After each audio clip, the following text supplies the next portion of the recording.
Hello everyone, this is Thomas with Sonoma Hot Tubs and Pool Supplies. We want to demonstrate for you how to properly remove the Dimension 1 spa filter from any of their hot tubs. So this is called the floating weir, and what you're going to do is just turn and align the basket that's attached to it so it'll come off.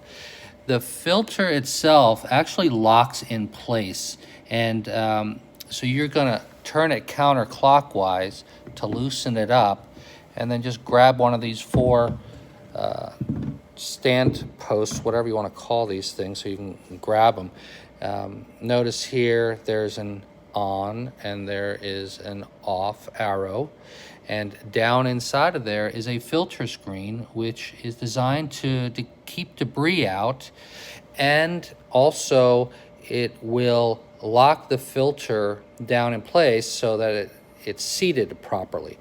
Now when you go to put it back in here again, just guide it back in place and then turn it a quarter turn clockwise, and now it's in place. It's not going to go anywhere.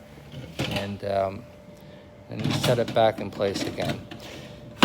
If you just go and try and pull the filter out, you will end up breaking that filter screen. So just follow these directions and you'll never have a problem. Okay, enjoy.